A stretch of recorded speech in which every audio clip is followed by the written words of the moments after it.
সম্মানিত মসজিদ কমিটির সেক্রেটারি জনাব আনোয়ার হোসেন সাহেব, উপস্থিত সম্মানিত খতিব মহোদয় এবং আমাদের মাঝে উপস্থিত আছেন বাংলাদেশ জামায়াত ইসলামী ঢাকা মহানগরী দক্ষিণ পরিষদের সদস্য ঢাকা দক্ষিণ থানার সম্মানিত আমির, 66 নম্বর ওয়ার্ডের কাউন্সিলর পদপ্রার্থী জনাব নাজমুদ্দিন মির্জা হেলাল, সম্মানিত ওলামায়ে কেরাম, উপস্থিত সম্মানিত মুসলিয়ানি কেরাম, মুসল্লিবৃন্দ, আসসালামু আলাইকুম ওয়া রাহমাতুল্লাহি ওয়া বারাকাতুহু। আপনারা কেমন আছেন? আলহামদুলিল্লাহ। আমি মোহাম্মদ কামাল হোসেন, বাংলাদেশ জামায়াত ইসলামী কেন্দ্রীয় মজলিসের সদস্য, ঢাকা মহানগরী দক্ষিণের সহকারী সেক্রেটারি এবং ঢাকা 5 সংসদীয় আসনে জামাত মনোনীত প্রার্থী। আমি আপনাদের সাথে অনেক দিন থেকে আসবো, একটু কথা বলবো। আজকে সুযোগ দেওয়ার জন্য সম্মানিত ইমাম সাহেব, সম্মানিত সেক্রেটারি সহ সকলের প্রতি কৃতজ্ঞতা জানাচ্ছি। আমরা এখানে যারা এসেছি সবাই আমরা মুসলিম। আমি কোরআনের একটি আয়াত আপনাদের সামনে তেলাওয়াত করব। আউযু বিল্লাহি মিনাশ শাইতানির রাজীম, বিসমিল্লাহির রহমানির রহিম। ইন্নাল্লাহা ইয়া'মুরু বিল আদলি ওয়াল ইহসানি ওয়া ইতা'i যিল কুরবা ওয়া ইয়ানহা আনিল ফাহশাই ওয়াল মুনকার। আল্লাহ রাব্বুল আলামিন সূরা নাহলে 90 নম্বর আয়াতে বলেন, তোমরা সমাজের আদল, ন্যায় বিচার কায়েম করো, পরোপকার করো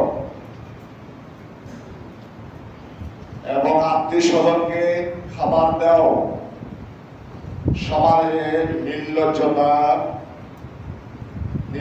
আপনার দুষ্কৃতিকারী, দুষ্কর্ম, অশ্লীলতা, বেহায়াপনা এগুলো থেকে দূরে থাকো।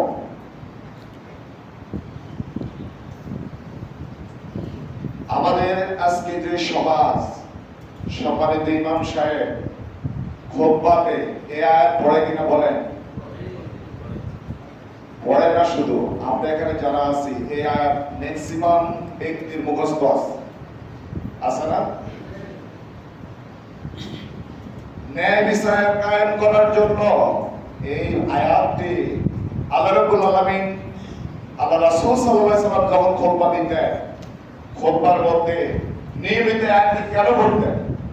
এখানে অনেক বড় মেসেজ আছে। আমাদের সমাজ কাঠামো, রাষ্ট্র, সভ্যতা যে বিষয়গুলোর উপরে দাঁড়িয়ে আছে সেটা হচ্ছে আদব, মানে ন্যায় বিচার, অধিকার। সমাজ, রাষ্ট্র যে কাঠামোর মধ্যে দাঁড়িয়ে থাকে, আমি আপনার প্রতি যদি ইনসাফ করি তাহলে আপনি আমাকে মহব্বত করবেন। আত্মীয়তা যদি ছিন্ন হয়ে যায় তাহলে সমাজে সমাজ থাকে না। এখানে আত্মীয়তার সাথে কি করতে হবে? বন্ধন টিকে রাখতে হবে। সমাজের একে অপরের একটি দেহের মতো এই সমাজটা টিকে আছে আত্মীয়তার বন্ধনের মাধ্যমে, ন্যায় বিচারের মাধ্যমে, অধিকারের মাধ্যমে, পরোপকারের মাধ্যমে। আমরা আমাদের সমাজ থেকে এই বিষয়গুলো সম্মানিত ইমাম সাহেব নিয়মিত আমাদেরকে স্মরণ করে দিচ্ছে কিনা? কিন্তু আমরা সমাজের মধ্যে ন্যায় বিচার কায়েম করতে পারি না। আমাদের সমাজ অধিকার থেকে আমরা অনেকে বঞ্চিত, আমরা অধিকার ফিরে পাই না।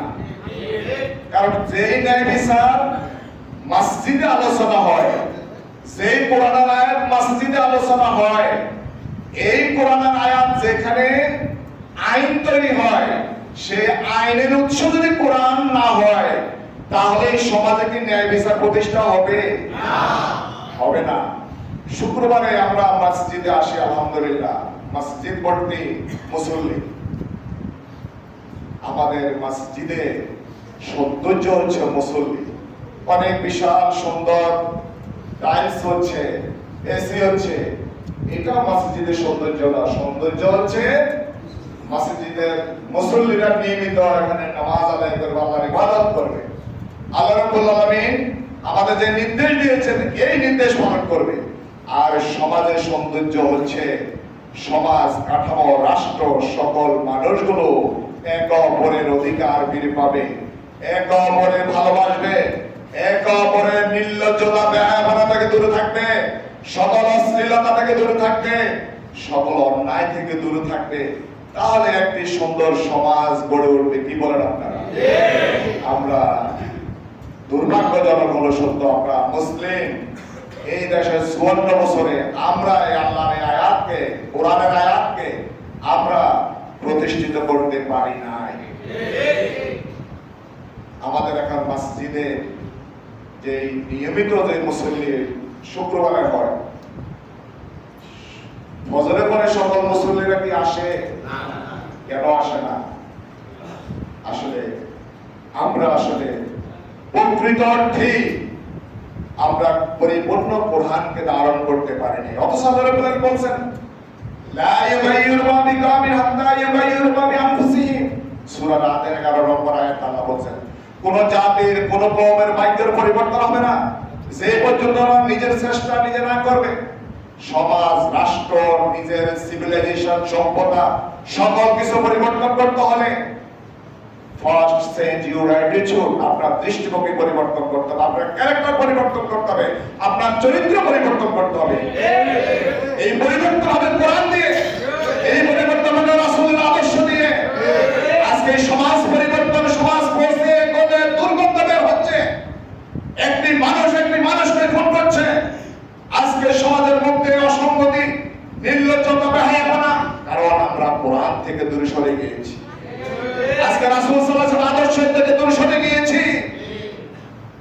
আমরা এই সমাজকে পরিবর্তন যদি করতে হয়, যিনি আমাকে সৃষ্টি করেছেন, এই সৃষ্টির যে উদ্দেশ্য আমাকে দুনিয়াতে আমরা এসেছি, সেই উদ্দেশ্য যদি বাস্তবায়ন করতে হয়, যে উদ্দেশ্যে রাসূল দুনিয়াতে এসেছেন, সেই উদ্দেশ্য যদি বাস্তবায়ন করতে না পারে, তাহলে এই সমাজ পরিবর্তন হবে না, আমার চরিত্র পরিবর্তন হবে না, সমাজ পরিবর্তন হবে না।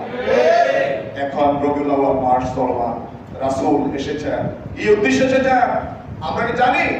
ওয়াল্লাযী আরসালা রাসূলাহু বিল হুদা ওয়া দীনিল হক লিইয়ুযহিরাহু আলা দ্বীনি কুল্লিহি ওয়ালাউ কারিহাল মুশরিকুন। তিনি আল্লাহ যিনি রাসূলকে হেদায়েত এবং সত্য দ্বীন সহকারে দুনিয়াতে প্রেরণ করেছেন, যেন সকল দ্বীনের উপর, সকল মতবাদের উপর, সকল আদর্শের উপর এবং শুধুমাত্র আল্লাহ দ্বীনকে দুনিয়াতে প্রতিষ্ঠিত করেন। আমরা ইনিল হুকমু ইল্লা লিল্লাহ, এই জমিন আল্লাহ, আইন চলবে আল্লাহ। আমরা কার সৃষ্টি ভাই? আমাদেরকে মৃত্যু বরণ করতে হবে। আমাদের সকলকে দুনিয়াতে এসেছি যে যতদিন থাকি না কেন আপনাকে মসজিদের এই সকল আনন্দ উল্লাস সকল কিছু শেষ মিলে আমাকে 3.5 জায়গার মধ্যে চলে যেতে হবে। কি বলেন? তাহলে আমাকে সকল কাজ হিসাব দিতে হবে কিনা? ফামাইয়া আমাল মিসকালা যারাতিন খায়রান ইয়ারা ওয়া মাইয়া আমাল মিসকালা যারাতিন শাররান ইয়ারা। আমি কথা শেষ করব। প্রতিটি কাজের হিসাব দিতে হবে। আল্লাহ বলেছে বিন্দু বিন্দু ভালো কাজ করলে তাও কিয়ামতের দিন হিসাব দিতে হবে, বিন্দু বিন্দু খারাপ কাজ করলে তাও কিয়ামতের দিন হিসাব দিতে হবে। শুধু নামাজের হিসাব দিতে হবে, ব্যাংকের লেনদেনের হিসাব দিতে হবে না? যারা এখানে সমাজে দুষ্কৃতিকারী, যারা প্রতারণা করে, যারা ঠকবাজি করে, মানুষের বিপদ করে, মানুষের অধিকার নষ্ট করে, তাদের হিসাব দিতে হবে না? সকল হিসাব দিতে হবে। Please come back to Quran and follow the sunnah. মেহেরবানি করে আমরা এখানে যারা আছি, আমরা এখানে সকলে এক নবীর উম্মত, এক কালেমা বিশ্বাসী, এক কেবলা বিশ্বাসী, এক আল্লাহ বিশ্বাসী। যদি আমরা এক আল্লাহ বিশ্বাস করি, এক নবী বিশ্বাস করি, এক কোরআনকে বিশ্বাস করি, কেন আমরা আল্লাহর আইনকে শুধু ব্যক্তি জীবনে রাখবো? কেন আমরা মসজিদে রাখবো? কেন কোরআন শুধু আজকে তাকের মধ্যে থাকবে? কোরআন বিজয়ী হওয়ার জন্য এসেছে, কোরআন সংসদে যাওয়ার জন্য এসেছে। এই কোরআনকে আমরা বিজয়ী করার জন্য আনা আকিমুদ্দিন ওয়া লা তাতাফাররাকু ফীহি, কোরআনকে আসুন আমরা দ্বীনকে প্রতিষ্ঠিত করার জন্য সকলে চেষ্টা করি। ন্যায় ভিত্তিক একটা সমাজ কায়েম করার জন্য চেষ্টা করি। সকল অন্যায় জুলুম থেকে মানুষকে মুক্তি দিই, মানুষের অধিকার ফিরিয়ে দেই। আসুন আমরা একে অপরকে ভালোবাসি, আন্তরিকতা মহব্বতের মাধ্যমে একটি সুস্থ সুন্দর বসবাসযোগ্য সমাজ কায়েম করি। আমি যে কথাগুলো বলছি আমার যদি ভুল হয়ে থাকে আমাকে ক্ষমা সুন্দর দৃষ্টিতে দেখবেন। আমি আপনাদের একজন ছোট্ট মানুষ, এই অঞ্চলে আমার বসবাস। আমি একজন দ্বীনের খাদেম হিসেবে আপনাদের সামনে কিছু কথা উপস্থাপন করলাম। আপনারা আমরা যদি এই কথাগুলোর উপরে আমল করতে পারি তাহলে কিয়ামতের দিন আমারও নাজাত নসিব হবে, আপনাদেরও নাজাত নসিব হবে। আমরা ক্ষমতায় যাওয়ার জন্য আসি নাই, আমরা কোরআনকে ক্ষমতা বসার জন্য এসেছি।